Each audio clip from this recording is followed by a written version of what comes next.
Hello guys, വെക്കേഷനൊക്കെ ആയിട്ട് ഞങ്ങൾ ഒരു തീർത്ഥാടന യാത്രയ്ക്ക് പോകുകയാണ് ഗായ്സ്. പഴനിയിലും ഗുരുവായൂരും ഒക്കെ. അങ്ങനെ ഞങ്ങൾ പോകാനായിട്ട് ബസ്സിൽ കയറി ഇരിക്കുകയാണ് ഗായ്സ്.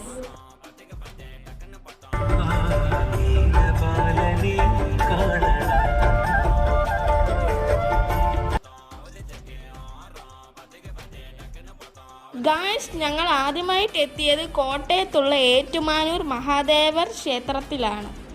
അങ്ങനെ അമ്പലത്തിൽ കയറി ഞങ്ങൾ തൊഴുതിറങ്ങി.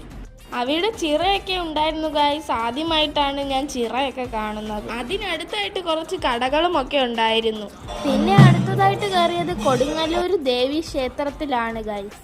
തൊഴുതതിന് ശേഷം ഞങ്ങൾ ബസ്സിൽ കയറി കുറച്ച് ഡാൻസ് ഒക്കെ കളിച്ചു ഗായ്സ്. അതിനുശേഷം ഫുഡൊക്കെ കഴിച്ച് ഞങ്ങൾ ഗുരുവായൂരിലേക്ക് യാത്ര തിരിച്ചു. ഗുരുവായൂരെത്തി റൂമൊക്കെ എടുത്ത് ഫ്രഷായി ഞങ്ങൾ അമ്പലത്തിലേക്ക് പോയി. തിരക്കൊക്കെ ഉണ്ടായിരുന്നാലും ഗുരുവായൂരപ്പനെ ഞങ്ങൾ നല്ലോണം കണ്ട് തൊഴുതിറങ്ങി. പിന്നെ ഞങ്ങൾ രാത്രിയിലെ ഫുഡ് കഴിക്കാനായിട്ട് വന്നു ഗായ്സ്. അങ്ങനെ വെയിറ്റ് ചെയ്തിരുന്നപ്പോൾ പൂരിയും ബാജിക്കറിയൊക്കെ വന്നു ഗായ്സ്. കഴിച്ചു കഴിഞ്ഞിട്ട് ഞങ്ങൾ റൂമിലോട്ട് പോയി. വിശേഷങ്ങളൊക്കെ ഇത്രയേ ഉള്ളൂ ഗായ്സ്. നാളത്തെ വിശേഷങ്ങളുമായി നാളെ കാണാം.